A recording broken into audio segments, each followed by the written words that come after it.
بسم آب وولد ومنفس قدوس أهادو أملاك مصنعتي ملأختي يهودا إيوكاسا قطر شدشتا زقاربو حتوتات بمنقد قائل سلازخدو مئنت عصبي بسحتت بلعام صدفو بعلوة قوريخا تفيهم إياممو ويلهم يهودا حدا عسرت حدا كابز تقصزي بمبقاس ها انتاينت منقد قائل سحتت بلعام علوة قوري أحتيركم قلاتو لا نعنا زحلفو ملأختي انتاي إيو بقجلة فقرز تملسا بمنقد قائل سلازخدو مئنت عصبي بسحتت بلعام صدفو بعلوة قوريخا تفيهم إياممو ويلهم يهودا حدا عسرت حدا يهودا بهريات نايتهم كحتن أمود أتا دما فرد أملاك كم زقبلون نغارد أنا بمحساب بزوم سلسة أبلو كيدان اتقلتو بهريات أبلو تغسلنا قدامي منقد قائل كافت أملاخ دسامرو فقادو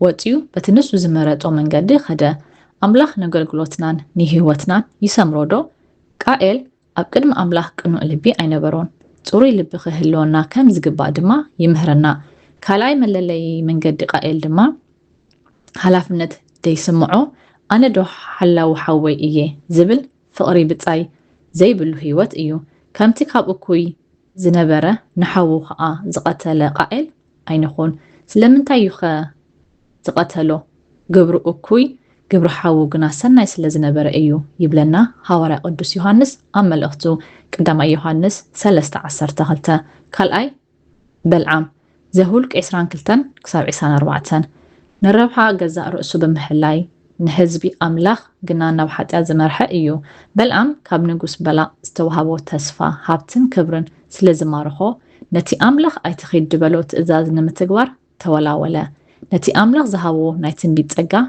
كم منا قدن كم من جمدراوي هابتن جيرو قطرو كابتم تقانا قنتي حدا كواب زعوانا زبلو كفو نقرسي إنو مئنتك حافرسي بنتصوح تمرتي مرزان من قب زي بلو تعي زاروا مسنا يقبر زابل رأسخا أرأيا قبر بمبال هوارا قدوس باولوس نتيتوس معادو تيتو خلتا شوعتا أبرا يوحنس ون قويتانا يسوس نتي مراحب تخستان نتي أبكر مدك إسرائيل من ساتيت نمقبار نتاقوت التحرر كبالعون كمنزرون نبالا زمهارو مهرو بالعام زحازو سلازلو خاقنا قرب نقر رخيبالك ألوخ بمبال كتنقو خلو نرئي رأي كلتا 14 نتبخوم التوهبنا يوتقا بخومو نقلقلالون نخبر أملاخ نتقاملون إنا تقبأ هوارا قدوس بيتروس كمزي قلتو قنا قل سبات نتاقنت من قدي حديقوم تقاقيو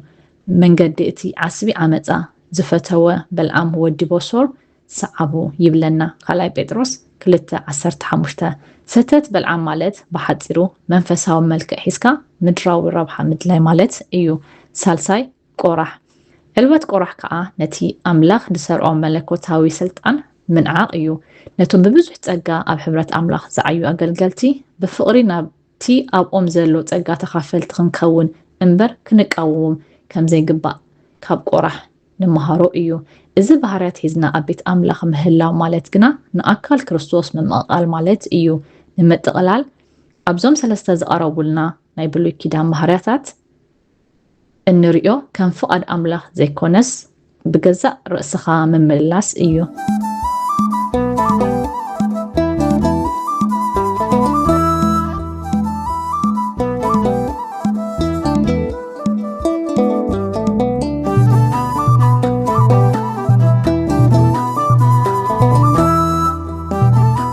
بقجلة محرات زتملسة مالسي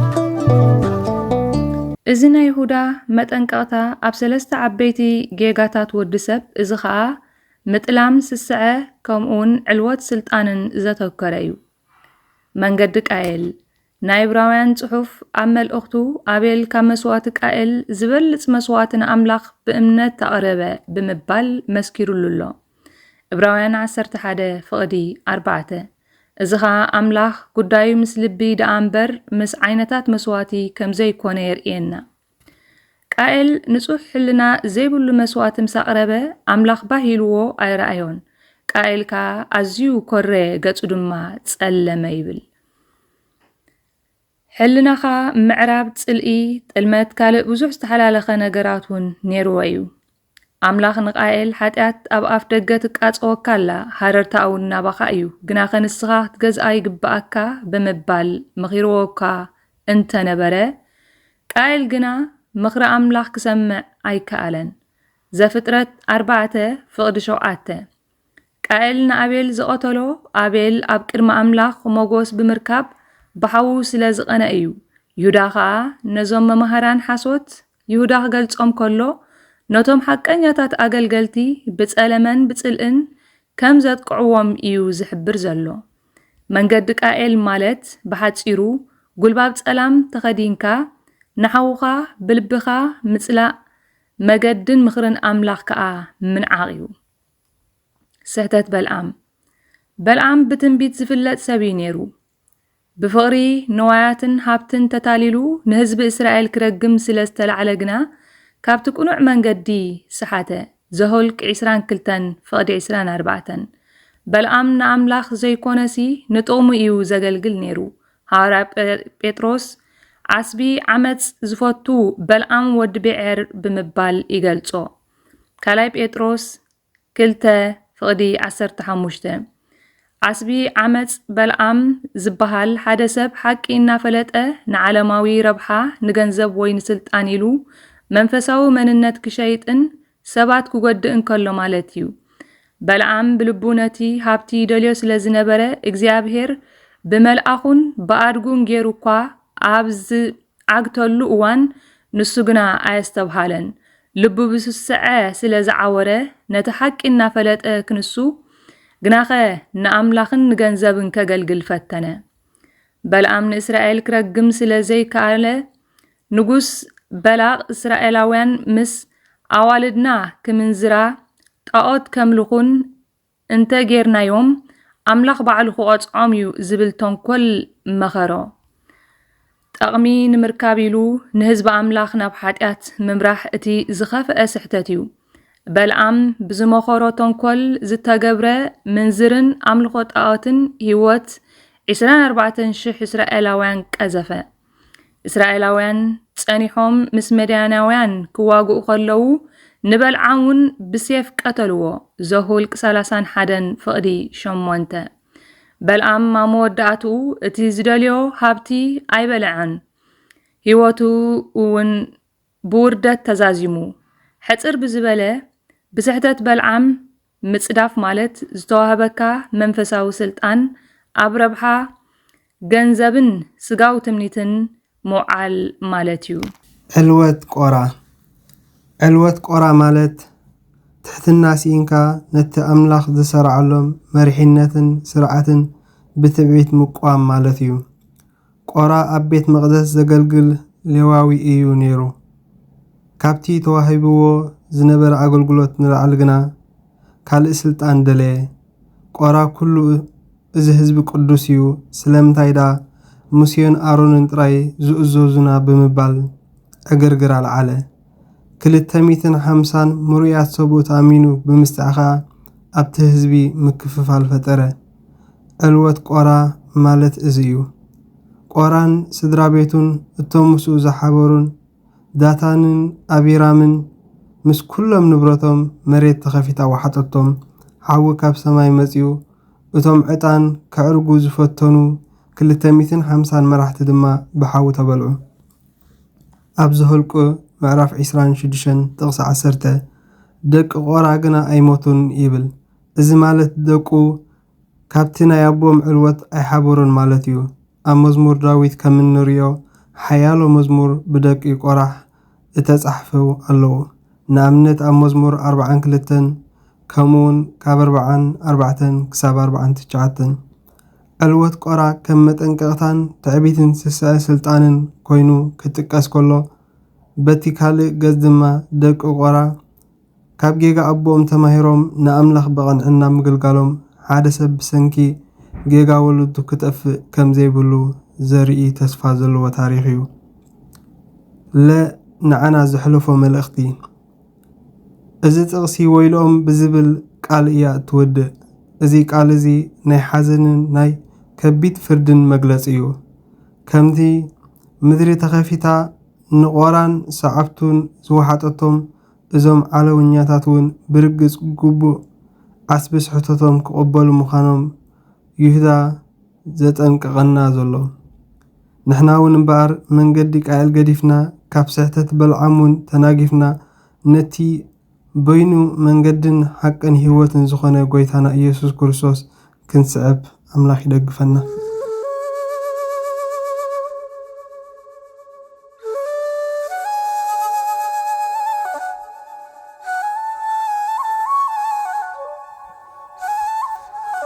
ጉጅለ ሰላም ዝመለስዎ መንገዲ ቃየል ከምቲ ኣምላኽ ዝደልዮ ገይሩ ብእምነትን ፍቕርን መስዋዕቲ ስለዘየቕረበ ንሱን መስዋዕቱን ንእግዚአብሔር ባህ ኣየበለን። ዘፍጥረት ምዕራፍ 4 ቁጥሪ 5 ኣምላኽ ሓጢአት ትቃፀዎ ከም ዘላ ነጊርዎ ክነሱ ንሱ ግና ብቕንኢ ተደፋፊኡ ንሓዊ ኣቤል ቀቲሉ ካብ ገጽ ኣምላኽ ረሓቐ። ዘፍጥረት ምዕራፍ 4 ቁጥሪ 7 ንኣምላኽ ኣብ ክንዲ ዘኽብር ከዓ ዘርኡ ተፈላጥነት ንምርካብ ከተማ ሃኒጹ ብስም ወዱ ሄኖክ ሰመያ። ዘፍጥረት ምዕራፍ 4 ቁጥሪ 17 ኣብ ሓምሻይ ወለዱኡ ከዓ ላሜክ ንሰብ ብምቕታሉ ክምካሕን ብድርቅና ንቃኤል 7 ከዕበት ሕነ እንተዝፈድዮስ ንላሜክ ከዓ 77 ከዕበት ብምባል ተበድዐ። ዘፍጥረት ምዕራፍ 4 ቁጥሪ 15 ቁጥሪ 24 መንገዲ ቃኤል ምሩኽ ሓጢአት ምዃን ካብ ፍርሓት ኣምላኽ ምርሓቕን ዓመፅ ዝሰልጠኖ ውዱቕ ህዝቢ ምስፍሕፋሕን የርኤና። ስሕተት በልዓም ከዓ ንጸጋ ኣምላኽ ንምድራዊ ረብሓ ምጥቃም ዘምጽኦ ሳዕቤን የርኢ። በልዓም ንኣምላኽ ዝፈልጥ ነቢይ ክነሱ ብፍቕሪ ገንዘብ ዓስቢ ዓመፃ ፈተወ። ካልኣይ ጴጥሮስ ምዕራፍ 2 ቁጥሪ 15 ኣምላኽ ምስኦም ኣይትኺድ ከምኡውን እቲ ኣነ ዝብለካ ጥራይ ደኣ ግበር ኢሉ ብንጹር ከልኪልዎ ክነሱ ዘህሉቕ ምዕራፍ 22 ቁጥሪ 12 ቁጥሪ 20 ንሱ ግና ብስስዐ ተደሪኹ ሰሓተ።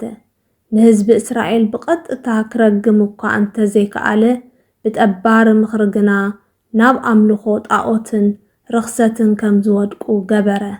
ዘህሉቕ 31 ቁጥሪ 16 ራእይ ዮሃንስ ምዕራፍ 2 ቁጥሪ 14 በልዓም ንመንፈሳዊ ጸጉኡ ንምድራዊ ረብሓ ስለ ዝሸጦን ንኻልኦት ስለ ዘስሓተን ምስቶም ንህዝቢ ኣምላኽ ዝጻውረሩ ሓቢሩ ብሴፍ ተቐትለ። ዘህሉቕ ምዕራፍ 31 ቁጥሪ 8 ዕልወት ቆራሕ ንስልጣንን ስርዓትን ኣምላኽ ብትዕቢት ምቅዋም ዘለዎ ሳዕቤን ይገልጽ። ቆራሕ ለዋዊ ክነሱ በቲ ኣምላኽ ንዓሌቱ ሓርዩ ዝሃቦ ኣገልግሎት ከይዓገበ ብትዕቢትን ብቕንዕን ተደሪኹ ነቲ ኣምላኽ ንሙሴን ኣሮንን ዝሃቦ መሪሕነት ተጻረረ። ኩሉ ማሕበር ቅዱስ እዩ፣ ኣብ ማሕበር ኣይትተዓበዩ ብምባል ናይ ሓሶት ትሕትናን ምስምስን ሓላይ መሲሉ ንብዙሓት ኣለዓዓለ። ዘህሉቕ ምዕራፍ 16 ቁጥሪ 3 ንምኽርን መጠንቀቕታን ሙሴ ስለ ዘይሰምዖ ድማ ብኽፉ ኣማውታ ንዕኡን ንሰዓብቱን መሬት ተኸፊታ ወሓጦቶምን ሓዊ እግዚኣብሔር ከዓ በልዖምን። ዘህሉቕ ምዕራፍ 16 ቁጥሪ 31 ስጋብ 35 ንዓና ዘሕልፎ መልእኽቲ እንታይ እዩ? መልእኽቲ ይሁዳ ቁጥሪ 11 እቶም ሓሰውቲ መምሃራን ልክዕ ከም ቃኤል በልዓምን ቆራሕን እናፈለጡን እናተማኸሩን ንጥፍኣት ከም ዝሓረዩ ንምግላጽ እዩ። እዚ ከዓ ንጸጋ ክርስቶስ እናፈለጥካ ብትዕቢትን ስስዐን ብምምልላስ ንርእስኻን ንኻልኦትን ንጥፍኣት ከም ዘቃልዕ የጠንቅቐና። ከም ጽልኢ ስስዐን ትዕቢትን ዝኣመሰለ ሓጢአት ክንጻረሮ ከም ዝግባኣና ንመሃር። ንጸጋን ፍቓድን ኣምላኽ ብንጹር ልቢ ንኻልኦት ንምህናጽ ክንጥቀመሉ ከም ዝግባእ እውን ንመሃር። ካብ ስጋዊ ድሌት መንፈሳዊ ህይወትና ከነቐድም ነቶም ኣምላኽ ዝሰርዖም መራሕቲ ድማ ብትሕትና እናተኣዘዝና ኣብታ ሓንሳእን ቅዱሳን ዝተዋህበት እምነት ጸኒዕና ክንመላለስ ይምህረና። ሕቶ ቁጥሪ 1 ኣብ መልእኽቲ ጴጥሮስ ኣቱም ጉዛኣት ነቶም ዓመፅቲ ከዓ እምበር ነቶም ሕያወትን ልኡማትን ጥራይ ዘይኮነስ ብፍርሓት ዘበለ ንጎይተትኩም ተኣዘዝዎም ይብል። ቀዳማይ ጴጥሮስ ምዕራፍ 2 ቁጥሪ 18 ኣብዚ ኣብ ይሁዳ እንመሃሮ ዘለና መለለይ እቶም ስሉኽ ኢሎም ዝኣትዉ ናይ ሓሶት መምሃራን ድማ ንማዓርጋት ዘይእዘዙ ይብል ኣሎ እሞ እዚ ክልቲኡ ከይጋጮስ ብኸመይ ከነሰማምዖ ንኽእል? ኣብ መንጎ እዚ ክልተ ጥቕስታት ዝኾነ ዓይነት ግጭት የለን። የግዳስ ንጹር ዝኾነ መንፈሳዊ መምርሒ እዩ ዘቕርበልና። ሐዋርያ ጴጥሮስ ንመራሕትኩም ንጎይተትኩም ተኣዘዙ ብምባል ክመክር ከሎ እቲ ትእዛዝ ምስ ፍቓድ ኣምላክ ክሳዕ ዘይተጋጨወ ጥራይ እዩ። እዚ ከዓ ሐዋርያት ባዕሎም ካብ ንሰብሲ ንኣምላኽ ምእዛዝ እዩ ዝግባእ ግብረ ሐዋርያት ምዕራፍ 5 ቁፅሪ 29 ብምባል ዝገለጽዎ መሰረታዊ ሓቂ እዩ። ስለዚ ምስ ቃል ኣምላኽ ንዝጋጮ እከይ ተግባር ክንቃወሞ ከም ዝግባእ ቃል ኣምላኽ ይምህረና እዩ። ሮሜ ምዕራፍ 1 ቁፅሪ 32 በንጻሩ እቶም ይሁዳ ዝጠቐሶም ሓሰውቲ መምሃራን ግና ብትዕቢት ተደሪኾም ነቲ ኣምላኽ ዝሰርዓሎም መለከታዊ ይኹን ምድራዊ ማዓርጋት ኣይንእዘዝን ብምባል እዮም ዝዓልዉ ዘለዉ። ንሳቶም ንክርስቶስን ቃሉን ከምኡውን ንሰማያውያንን ምድራውያንን መራሕቲ ስለ ዝነዓቑ ንጎይትነት የቃልሉ ንማዓርጋት ክብሪ እውን ይጸርፉ ይሁዳ ቁፅሪ 8 ተባሂሎም ተወቂሶም ኣለዉ። ስለዚ እቲ ፍልሊ ኣብ መንጎ ምእንቲ ኣምላኽ ኢልካ ምእዛዝ ጴጥሮስ ዝመሃሮ ከምኡውን ብትዕቢት ንስርዓት ኣምላኽ ምቅዋም ይሁዳ ዝኸሰሶ እዩ። ካልአይቲ ሕቶ ንሰይጣን ትሕትና ምርኣይ ማለትሲ ከመይ ማለት እዩ? ሰይጣን መጻርርትና እዩ፣ ቅልስና ድማ ምስኡ ምዃኑ እዩ ተነጊሩና ዘሎ። እቲ ጎይታና ኢየሱስ ንጸላእትኹም ኣፍቅሩ ዝበሎ ንሰይጣን ማለቱ ከም ዘይኮነ ርዱ እዩ። ስለዚ ሚካኤል እቲ ሊቀ መላእኽቲ ንሰይጣን ትሕትና ኣርእይዎ ክንብልሲ ከመይ ይኸይድ? ሊቀ መላእኽቲ ሚካኤል ንሰይጣን ትሕትና ኣርእይዎ ክበሃል ከሎ ንሰይጣን ኣኽቢርዎ ወይ ኣፍቂርዎ ማለት ዘይኮነስ ንልዕላውነት ኣምላኽ ብምግዛእ ደረስ ስልጣኑ ሓልዩ ማለት እዩ። ሰይጣን መጻርርትና ምዃኑ ርዲ እዩ። ቀዳማይ ጴጥሮስ ምዕራፍ 5 ቁፅሪ 8 ቅዱስ ሚካኤል ግና ምስኡ ኣብ ዝተኸራኸረሉ ግዜ ብስልጣን ገዛእ ርእሱ ጸርፊ ፍርዲ ኣይጸረፈን። እቲ እግዚኣብሔር ይግናሕካ ዝብል ቃሉ ይሁዳ ቁፅሪ 9 ፍርዲ ናይ ኣምላኽ ጥራሕ ምዃኑ ዘርኢ መለኮታዊ ትሕትና እዩ። እዚ ታሪኽ እዚ ንዓና ዓብይ ትምህርቲ ይህበና። ንሕና እውን ንጸላኢና ሰይጣን ክንጸራሮ ከለና ብትዕቢት ወይ ብናይ ገዛእ ርእስና ሓይሊ ዘይኮነስ ብስልጣን ኣምላኽን ኩሉ ኣጽዋር ኣምላኽ ብምልባስ ክኸውን ይግባእ። ኤፌሶን ምዕራፍ 6 ቁፅሪ 11 ስለዚ እቲ ቅዱስ ሚካኤል ዘርአዮ ትሕትና ንልዕላውነት ኣምላኽ ምእዛዝን ንመለኮታዊ ፍርዲ ምኽባርን እምበር ንሰይጣን ወይ ንግብሩ ምድጋፍ ማለት ኣይኮነን።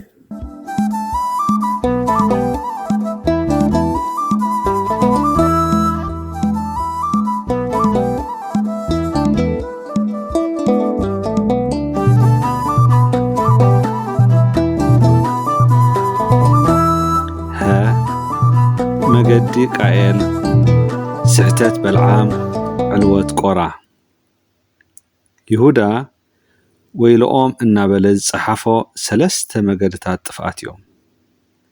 መገዲ ቃኤል ተባሂሉ ዘሎ ንመንፈሳዊ ቅንኢ ዝውክል ቃኤል ካብ ናይ እግዚአብሔር መገዲ ተኣልዩ መገዲ ስግኡን መገዲ ዓመፅን ክኸይድ ናይ ዝፈተወ ሰብ ዝነግር ዛንታ እዩ።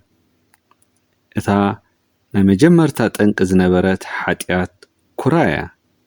ኩራ ንቃኤል ገጹ ከም ዝጽምሉን ሕማቕ ከም ዝስምዖን ጌራ ብብርቱዕ ኣሉታዊ ቅንኢ ከም ሳቐ ገበረቶ ኮነ ኸዓ ኣብ መሮር ከለዉ ቃኤል ንሓዉ ኣቤል ተንስኦ ቀተሎ ድማ ስሕተት በልዓም ተባሂሉ ዘሎ ከዓ እቲ ኣብ ኦሪት ዘህሉቅ ካብ ምዕራፍ 22 ሒዝና ታሪኹ እነንብቦ በልዓም ነቲ ካብ ኣምላኽ ዝረኸቦ ናይ ምረቓን መርገምን ውህበት ዓስቢ ክደልየሉ ሃረምረም ምባል እዩ ነቲ ከም ዓስቡ ዝቐረበሉ ብዙሕ ክብርን ህያባትን ከየምልጦ ክብል መንገዲ ኣምላኽ ሓዲጉ ተጋግየ ሐዋርያ ጴጥሮስ ክጠቕሶም ከሎ ዓስቢ ዓመፃ ዝፈተወ እዩ ዝብሎ ኣብ ካልኣይ ጴጥሮስ ምዕራፍ 2 ፍቕዲ 15 እቲ ሳልሳይ መገዲ ጥፍኣት ድማ ዕልወት ቆራ ተባሂሉ ዘሎ እዩ መጽሓፍ ቅዱስ ቆራሕ ብዝብል ስም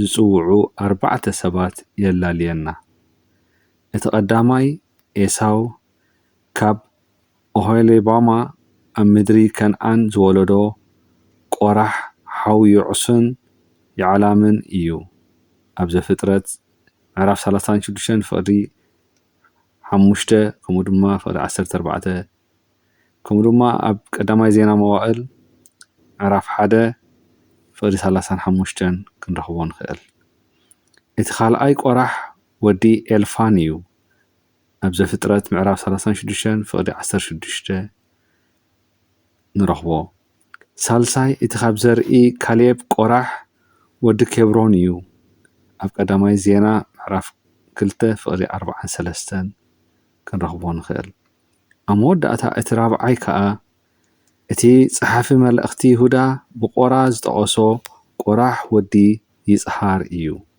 ኣብ ዘህሉቅ ምዕራፍ 16 ካብ ፍቕዲ 1 ክሳብ 4 ንረኽቦ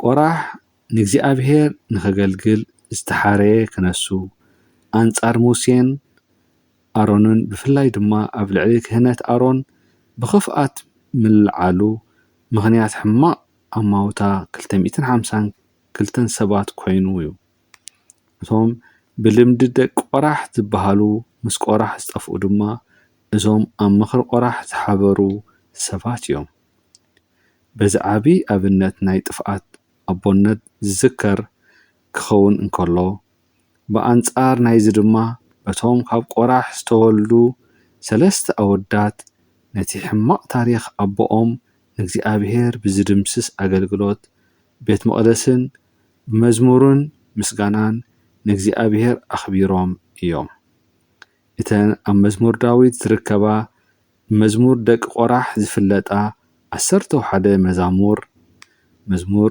42 መዝሙር 44 ክሳብ 49 መዝሙር 84 ክሳብ 85 መዝሙር 87 ክሳብ 88 ናይዚ ምስክር እየን ዘይካዚ ካብ ደቂ ቆራሕ እግዚኣብሔር ዝሰምሮ ወለዶ ፈሪዩስ ድሕሪ 7 ወለዶ ካብ ቆራሕ ነቢ ሳሙኤል ተረኺቡ እዩ ኣብ ዘህሉቅ 16 ፍቕዲ 9 ክሳብ 11 ዘህሉቅ 26 10 ክሳብ 11 ቀዳማይ ዜና ምዕራፍ 6 ካብ 31 ክሳብ 38 ንረኽቦ ንዓና ዘሕልፎ መልእኽቲ እንታይ እዩ ካብቲ መንገዲ ቃየል ተባሂሉ ዘሎ መንገዲ ጥፍኣት ንሓውና ወይ ሓፍትና ኣብ መንፈሳዊ ብራኸ ክንድግፎምን ክነተባብዖምን ዳ እምበር ክንደፍኦምን ከነውድቖምን ከም ዘይብልና ንምሃር ኩራ መሪር ቅንኢ ኣስዒቡ ኣብ ልዕሊ ኣሕዋትና ክንትንስእ ይገብር እሞ ኣብ ኩራና ፀሓይ ክዓርበና ንምሃር ካብ ስሕተት በልዓም ድማ ንመንፈሳዊ ውህበት ብገንዘብ ከይንትምኖ ብገንዘብ ከይንሸጦ ከይንናዲ ብኸምኡ ዝተቐበልናዮ ጸጋ ብኸምኡ ክንህብ ከም ዝግባአና ፍቕሪ ገንዘብ ሱር ኩሉ ክፍኣት ምዃኑ ከነለሊ ወዘተ ይምህረና ካብ ዕልወት ቆራ ድማ ሰብራኢ ክንከውን ኣምላኽ ነፍሲ ወከፍና ዝሃበና ጸጋ ከም ዘሎ ኣለሊና ንውህበት ጸጋ ከይነወዳድር ንምሃር ከምቲ ኣምላኽ ዝጸውዓና ኣብቲ ኣምላኽ ዝጸውዓና ኮይንና ምንባር ክንክእል ንመራሕትና ክንሰምዕን ክንእዘዝን ስርዓት ኣምላኽ ክንሕሉ ከም ድሌትና ዘይኮነስ ከም ቃል ኣምላኽ ክንመላለስ ከም ዝግባአና ንመሃር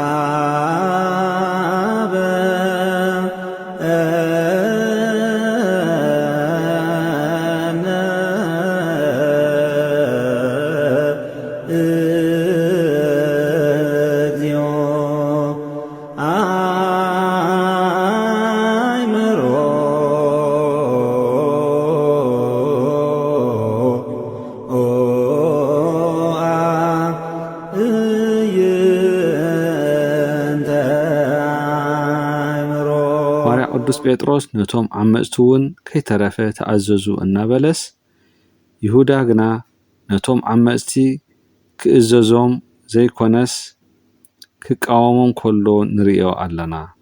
ሐዋርያ ጴጥሮስ ኣብ ዕለታዊ ናብራ ኣመልኪቱ ዝጽሕፍ ዘሎ ይሁዳ ግና ብዛዕባታ ሓንሳእ ንቅዱሳን እተዋህበት እምነት እዩ ዝጽሕፍ ዘሎ ብእምነት ዝመፀ ድማ ካብ ንሰብሲ ንኣምላኽ ምስማዕ እዩ ዝግባእ እሞ ነቲ ፍልልይ ብኸምዚ ተረዲእናዮ።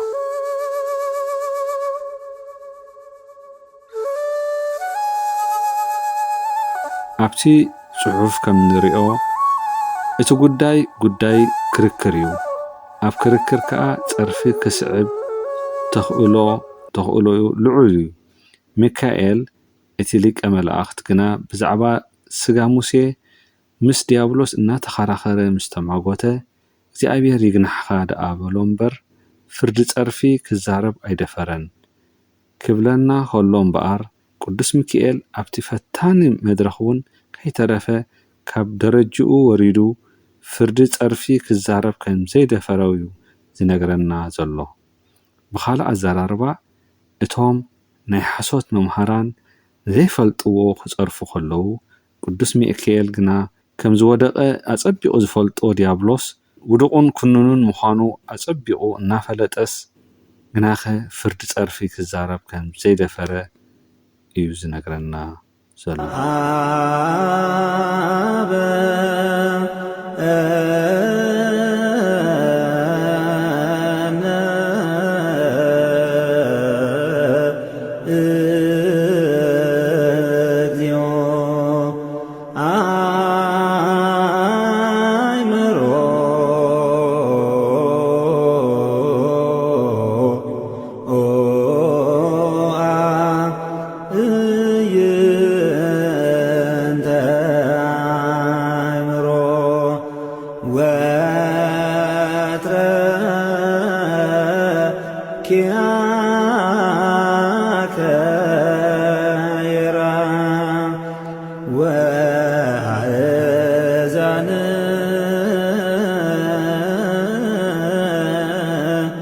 ነሂ